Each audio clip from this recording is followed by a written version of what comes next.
বিসমিল্লাহিররহমানিররহিম। আসসালামু আলাইকুম প্রিয় শিক্ষার্থীবৃন্দ, তোমাদেরকে স্বাগতম জানাচ্ছি আজকের এই অনলাইন ক্লাসে। তোমাদের অর্থনীতি প্রথম পত্রের এটি তৃতীয় অধ্যায়ের ক্লাস এবং এই গত ক্লাসগুলোর ধারাবাহিকতার অংশ হিসেবে আজকের আমাদের এই ক্লাসের অংশ, যেটা তোমাদেরকে পড়াচ্ছিলাম যে উৎপাদন বিধি।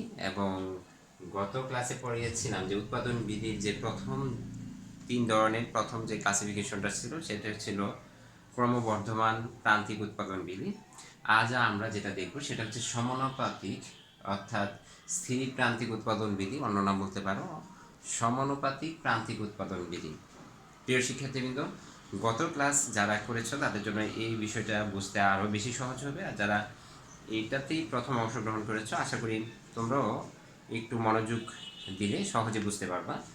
তো আসো প্রথমে আমরা মূল বক্তব্য নিয়ে আলোচনা করি যে সমানুপাতিক প্রান্তিক উৎপাদন বিধির মূল বক্তব্যটা কি। সমানুপাতিক প্রান্তিক উৎপাদন বিধি, এখানে আমরা যে বলবো যে অন্যান্য উপকরণগুলো এখানে স্থির থেকে, যেহেতু এটা স্বল্পকালীন সময় বিবেচনা করা হয়, অন্যান্য উপকরণ স্থির থেকে একটি নির্দিষ্ট উপকরণ, সেটা মূলধন অথবা শ্রম, একটি নির্দিষ্ট হারে বৃদ্ধি পেলে মোট উৎপাদন যদি স্থির হারে অথবা একই হারে বৃদ্ধি পায় তখন সেটাকে আমরা বলবো সমানুপাতিক প্রান্তিক উৎপাদন বিধি।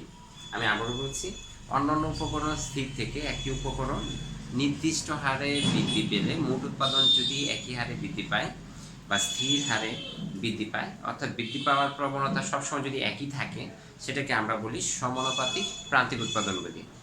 তো প্রিয় শিক্ষার্থীবৃন্দ, এটি আমরা যদি একটা ছক বা টেবিল বা তালিকা আকারে উপস্থাপন করি তাহলে সহজে তোমরা বুঝতে পারবে। এই জন্য আমরা একটা উদ্দীপক নিচ্ছি, যে উদ্দীপকে আমাদের বিভিন্ন কলাম থাকবে। যেমন জমি আমরা জানি অন্যান্য উপকরণ স্থির, এটা স্থিরই আছে, মনে করো 1 একর 1 একর 1 একর বা 5 একর যাই থাকুক স্থির থাকবে। শ্রম অথবা মূলধনের পরিমাণটা এখানে পরিবর্তন করবে ওরা। তা আমরা ধরে নিচ্ছি শ্রম 2, তখন মোট উৎপাদনের পরিমাণ ছিল 10 মন ধরতে পারো, এটা ধানের যদি হিসাব করা হয় তাহলে এই এককগুলো ওরা উল্লেখ করবে। এবং শ্রমের পরিমাণ 4 হলে মোট উৎপাদন হয়ে যাচ্ছে 20 একক। শ্রমের পরিমাণ যদি 6 একক হয় আমাদের মোট উৎপাদন হচ্ছে 30 একক। এখন টোটাল প্রোডাক্ট বা মোট উৎপাদনের পরিমাণগুলা থেকে আমরা প্রান্তিক উৎপাদন বের করতে পারবো। খেয়াল করো, ওদের উদ্দীপকে আংশিক দেওয়া থাকবে, বাকি অংশটা তোমাদেরকে বের করতে হবে এবং এটার উপরই মূলত নির্ভর করবে এই বিধিটা ক্রমবর্ধমান না সমানুপাতিক না ক্রমহ্রাসমান, যেটা তোমাদেরকে আমরা এখনো পড়াই নাই। তো প্রান্তিক উৎপাদনগুলো আমরা জানি, প্রথম যেটা থাকবে সেটা ফিক্স 10 এবং 20-এর ব্যবধান হচ্ছে 10, পরবর্তীতে দেখো পার্থক্যটা হচ্ছে 10। এখন একটু লক্ষ্য করো, আমরা যেটা বলেছিলাম যে একটি নির্দিষ্ট উপকরণ একই হারে, দেখো 2 4 6 2 2 করে, অর্থাৎ একই হারে বৃদ্ধি পাচ্ছে। মোট উৎপাদন একই হারে বাড়ছে কিনা, 10 থেকে 20, 20 থেকে 30, অর্থাৎ প্রান্তিক উৎপাদন প্রথমটাতে 10, দ্বিতীয়টাতে 10, তৃতীয়টাতেও 10, অর্থাৎ উৎপাদন বৃদ্ধি পাচ্ছে নিঃসন্দেহে, সেটা একই হারে বৃদ্ধি পাচ্ছে, অর্থাৎ 10 করে বৃদ্ধি পাচ্ছে। এটাকে বলা হয় সমানুপাতিক প্রান্তিক উৎপাদন বিধি। এখন এই ধরনের প্রশ্ন থেকে আমরা তোমাদেরকে যে ধরনের প্রশ্ন করে থাকি সেটা হচ্ছে মোট উৎপাদন রেখা অঙ্কন করো এবং এই বিধিটা কোন ধরনের বিধিকে সমর্থন করে সেটা বিশ্লেষণ করো। এখন এখান থেকে যদি মোট উৎপাদন রেখা অঙ্কন করতে বলে তাহলে আমরা কিভাবে অঙ্কন করব? প্রিয় শিক্ষার্থীবৃন্দ খেয়াল করো, আমরা বলেছিলাম যে ভূমি অক্ষে পরিবর্তনশীল উপকরণটা আসবে। আপাতত আমাদের এই উদ্দীপকে শ্রম, তাই আমরা শ্রম দিচ্ছি। লম্ব অক্ষে টিপি যাচ্ছে টোটাল উৎপাদন। আমাদের এখানে দেখো শ্রমের পরিমাণ 2 4 6, মোট উৎপাদন 10 20 30, গ্যাপটা কিন্তু সমান থাকবে কারণ যেহেতু ব্যবধানটা আমাদের এখানে সমান। তাহলে 2 এর সাথে 10, 2 এর সাথে মোট উৎপাদন 10, এটাকে মাল্টিপ্লাই করো 20 এর সাথে। তোমাদেরকে গত ক্লাসে পড়িয়েছিলাম যে ব্যবধানটা যদি সমান থাকে চিত্রের শেপটা আকৃতিটা হবে সরল আকৃতি। তোমরা নিশ্চিত থাকো যে টিপি রেখা যেটা আসবে, গত ক্লাসে ছিল বক্র আকার বা বাঁকা, এখানে দেখবা যে এটা সরল আকৃতির আসবে। কেন আসবে? যেহেতু আমাদের ব্যবধানগুলো সমান। তোমার হাতে স্কেল থাকবে, এটাই আমাদের মোট উৎপাদন রেখা। তাহলে দেখো একটা সরল আকৃতির হয়েছে, অর্থাৎ সরল আকৃতি বলতে আমরা সোজা বুঝি বক্রাকার হয় নাই। বক্রাকার হইতো যদি প্রান্তিক উৎপাদনগুলো ভেরিয়েশন হইতো 10, 20, 15, এগুলো একই রকম থাকার কারণে মোট উৎপাদনটা সোজা হবে। তাহলে সমানুপাতিক প্রান্তিক উৎপাদন বিধি আমরা কিভাবে বুঝবো? যখন দেখব মোট উৎপাদন রেখাটা সরলাকৃতির হচ্ছে, বাম থেকে ডানে ঊর্ধ্বগামী হচ্ছে, তখন আমরা বুঝবো যে এখানে সমানুপাতিক প্রান্তিক উৎপাদন বিধি কার্যকর হয়েছে। আমি আবারও বলছি, তোমাকে যদি টিপি রেখা শুধু আকৃতি এইভাবে দেয়, একদম সরল আকৃতি, তুমি বুঝেই ফেলবা স্যার এটা হচ্ছে সমানুপাতিক প্রান্তিক উৎপাদন বিধি। এখন আমরা এমপি রেখা বা প্রান্তিক উৎপাদন রেখা অঙ্কন করব। আমি আবার বলছি, সম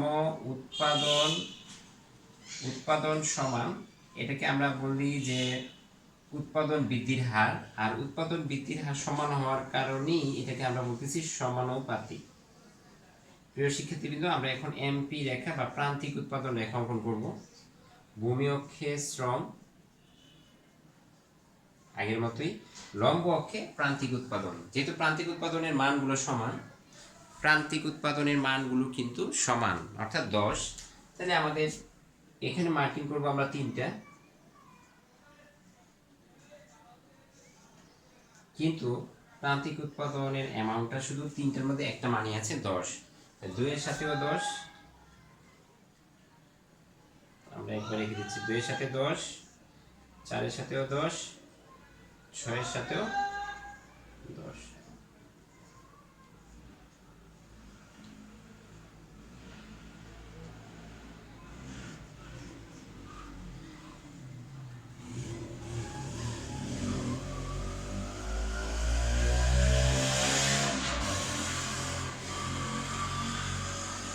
আমি একটু ব্যাখ্যা করছি, একটু খেয়াল করো। এই ক্ষেত্রে প্রান্তিক উৎপাদন রেখা ভূমি অক্ষের সমান্তরাল হয়েছে। তো ব্যাখ্যাগুলো মোট উৎপাদন রেখার কি হবে? যে উদ্দীপকে যখন উপকরণ 2 একক, তখন আমাদের মোট উৎপাদন হয় 10, যা চিত্রের বিন্দুতে দেখানো হয়েছে। উপকরণ যখন 4 একক হয়, মোট উৎপাদন বৃদ্ধি পেয়ে হয় 20 একক, যা চিত্রের বি বিন্দুতে দেখানো হয়েছে। উপকরণ যখন 6 একক, মোট উৎপাদন হয় 30 একক, যা চিত্রের সি বিন্দুতে দেখানো হয়েছে। এ বি সি তিনটি বিন্দু যোগ করে বা এ বি সি বিন্দু সমূহ যোগ করে টিপি রেখা বা মোট উৎপাদন রেখা টিপি অঙ্কন করা হয়েছে। মোট উৎপাদন রেখাটা বাম থেকে ডানে ঊর্ধ্বগামী এবং সরল আকৃতির হয় সমানুপাতিক প্রান্তিক উৎপাদন বিধির ক্ষেত্রে। এটা এতটুকু। এরপরে আসো প্রান্তিক উৎপাদনের বিষয়ে তোমাকে কিছু কথা বলতে হবে। সেটা হচ্ছে প্রান্তিক উৎপাদনের বিষয়টা আমরা প্রথমে উদ্দীপকে মান নির্ণয় করব, তারপর এজ ইউজুয়াল আমরা যেটা বলবো যে উপকরণ যখন 2 একক থাকে বা 2 একক শ্রম ব্যবহৃত হয়, তখন প্রান্তিক উৎপাদন হয় 10, যা চিত্রের এ প্রাইম বিন্দুতে দেখানো হয়েছে। তুমি A prime, B prime, C prime না দিয়ে অন্য কোনো বিন্দু দিতে পারো, ডি ই এফও দিতে পারো, কোনো সমস্যা নেই। তাহলে এ প্রাইম বিন্দুতে দেখানো হয়েছে 4 একক হলে উপকরণ আমাদের মোট উৎপাদন হয় 10, যেটা বি প্রাইম বিন্দুতে 6 একক হলে প্রান্তিক উৎপাদন হয় 10, যা চিত্রে সি প্রাইম বিন্দুতে দেখানো হয়েছে বা চিহ্নিত করা হয়েছে। এ প্রাইম, বি প্রাইম এবং সি প্রাইম বিন্দু সমূহ যোগ করে প্রান্তিক উৎপাদন রেখা, খেয়াল করো নাম বলবা প্রান্তিক উৎপাদন রেখা এমপি। আমরা অন্যান্য রেখার মধ্যে নাম দিতাম এ বি, এখানে কিন্তু এরকম সুযোগ নাই। টিপি, টি এখানে, পি এখানে দিলে হবে না, একসাথে লিখতে হবে। টোটাল প্রোডাক্ট, প্রান্তিক উৎপাদন, মার্জিনাল প্রোডাক্ট একসাথে এইভাবে লিখতে হয়। এমপি রেখা অঙ্কন করা হয়েছে। সমানুপাতিক প্রান্তিক উৎপাদন বিধির ক্ষেত্রে প্রান্তিক উৎপাদন রেখা ভূমি অক্ষের সমান্তরাল হয়। ভালো করে খেয়াল করো, ভূমি অক্ষের সমান্তরাল হয়। প্রশ্ন হচ্ছে, তোমাকে যদি এভাবে প্রশ্ন করে যে সমানুপাতিক প্রান্তিক উৎপাদন বিধির ক্ষেত্রে প্রান্তিক উৎপাদন রেখা ভূমি অক্ষের সমান্তরাল কেন, তখন এর উত্তর তুমি কি দিবা? তুমি এই কথা বলবা যে সমানুপাতিক প্রান্তিক উৎপাদন বিধির ক্ষেত্রে উপকরণ বৃদ্ধির নির্দিষ্ট হারে বৃদ্ধির সাথে সাথে মোট উৎপাদন একই হারে বৃদ্ধি পায়, অথবা প্রান্তিক উৎপাদন স্থির থাকে। আমি আবার বলছি, উপকরণ বৃদ্ধির সাথে সাথে, নির্দিষ্ট হারে উপকরণ বৃদ্ধির সাথে সাথে প্রান্তিক উৎপাদন যেটা একই থাকবে বা স্থির থাকে। এই কারণে প্রান্তিক উৎপাদন রেখাটা আমরা এমপি রেখা বলছি, যেটা ভূমি অক্ষের সমান্তরাল হয়। এই যে বিষয়গুলো, এটা হচ্ছে আমাদের সমানুপাতিক প্রান্তিক উৎপাদন বিধির ক্ষেত্রে এই বিষয়টা আসবে। এর পরবর্তীতে যেটা আমরা দেখব যে এই বিধিটা যদি আমরা যে স্যার 3 নাম্বার যে পয়েন্টটা, সেটা হচ্ছে ক্রমহ্রাসমান। 3 নাম্বার ক্রমহ্রাসমান প্রান্তিক উৎপাদন বিধি, একটু খেয়াল করো।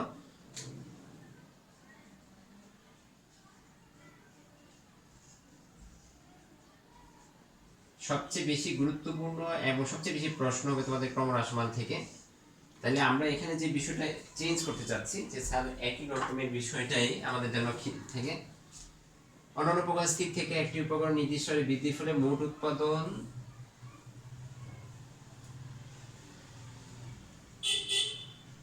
যদি, এখান থেকে এই টার্মটা ব্যবহার করতে পারো ক্রমহ্রাসমান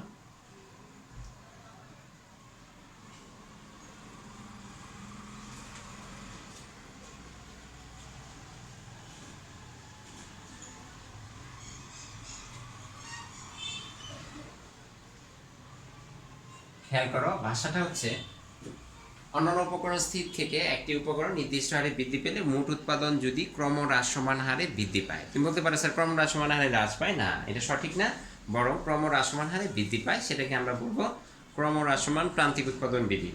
এই ক্ষেত্রে উদ্দীপকে দেখো তোমাদের সামনেই আমরা কিভাবে হবে, প্রথমে দেখো 10 ছিল, তার নিশ্চিত পরের মানগুলো আস্তে আস্তে এমপির মানগুলো কমে যাবে। তাহলে আমরা এখানে তো দিচ্ছি দেখো 18 মনে করো, তাহলে এখানে আসে 8, অর্থাৎ তোমাকে তো দেওয়া থাকবে একটা। তারপরে আমরা মনে করো 24 দিলাম, তাহলে এখানে আসবে 6। আমি আবার বলছি উদ্দীপক তোমাকে এই অংশটা শুধু দিয়ে দিবে, মোট উৎপাদন দিয়ে দিবে, প্রান্তিক উৎপাদন দিবে না। প্রান্তিক উৎপাদন আমরা নির্ণয় করব। তাহলে এখানে আসছে ডিফারেন্স 8, পার্থক্য যেটা এখানে আসছে 6, প্রান্তিক উৎপাদন মানগুলো কমে যাচ্ছে। তাহলে আমরা এটা বলবো যে প্রান্তিক উৎপাদন কমে যাচ্ছে কিন্তু মোট উৎপাদন কিন্তু কমতেছে না। কেন কমতেছে না খেয়াল করো, 10, 18, 24, অর্থাৎ মোট উৎপাদন কিন্তু বাড়তেছে কিন্তু বৃদ্ধি পাওয়ার প্রবণতা আস্তে আস্তে কমে যাচ্ছে। তাহলে এটাই আমরা বলি অন্যান্য উপকরণ স্থির থেকে একটা উপকরণ নির্দিষ্ট হারে বৃদ্ধির ফলে মোট উৎপাদন যদি ক্রমহ্রাসমান হারে বৃদ্ধি পায়, বৃদ্ধি পাচ্ছে কিন্তু আস্তে আস্তে হ্রাসমান হারে, এটাকে আমরা বলি ক্রমহ্রাসমান প্রান্তিক উৎপাদন বিধি। এই ক্ষেত্রে মোট উৎপাদন রেখাটা কেমন হবে সেটা তোমাদের সামনে দেখাচ্ছি। পুরাটাই যদি মুছে ফেলি আমি, তোমাদের জন্য খুবই সহজ হবে যে স্যার আমার চিত্র তো একই চিত্র।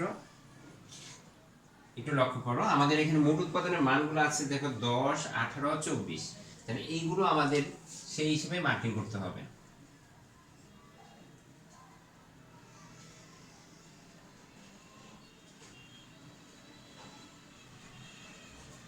10, এটা হচ্ছে মনে করো 20, এটা হচ্ছে 30, তাহলে 10 আমাদের এখানে 18 একটু নিচে হবে, 20-এর নিচে 18 হয়, আর 24টা হবে 25, তো আমরা এখানেই রাখলাম, অর্থাৎ একটু নিচে দিয়ে দিতে চাও সেটা ভালো। খেয়াল করো আমার মানগুলো আমি কিভাবে মার্কিং করেছি, 10, 18 অর্থাৎ 20-এর নিচে, আর 25-এর নিচে একটু নিচে হচ্ছে 24, 2-এর সাথে সম্পর্ক হচ্ছে 10-এর, 18-এর সাথে সম্পর্ক হচ্ছে তোমার 4-এর, আর 24-এর সাথে সম্পর্ক হচ্ছে 6-এর।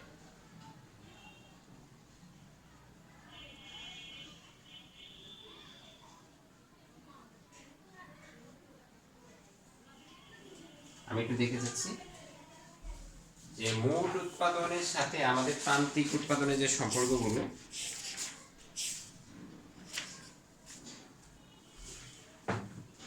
এখানে একটু বাঁকা হয়েছে আমাদের,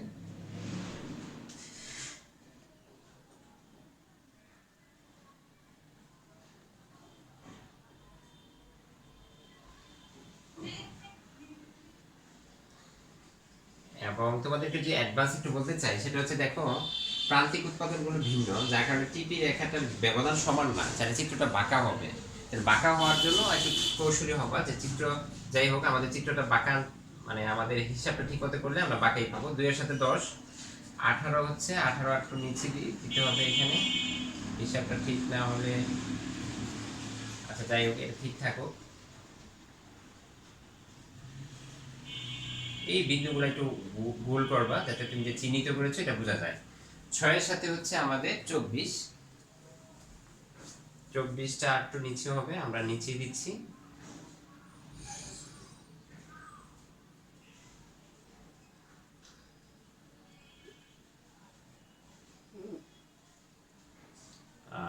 হচ্ছে আমাদের 6, এটা এখানে আসবে। এই চিত্রটা আসবে এরকম একটু বাঁকা।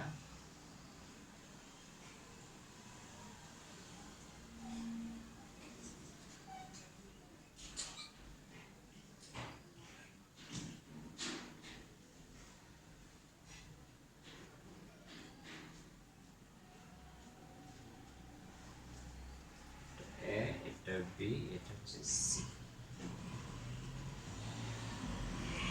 একটু লক্ষ্য করো, আমি আবার বলতেছি, এখানে যেটা হচ্ছে মোট উৎপাদন রেখাটা কেমন হবে সেটা আমরা এমপি মানে ব্যবধানগুলো দেখে বুঝতে পারবো।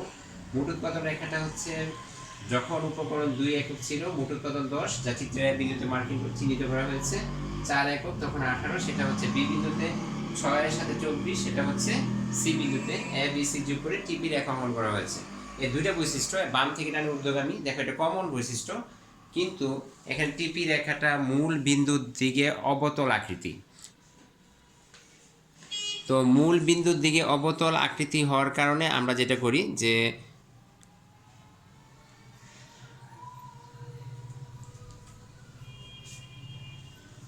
একটা বিষয় তোমাদের সামনে আনতে চাচ্ছি, যেটা হচ্ছে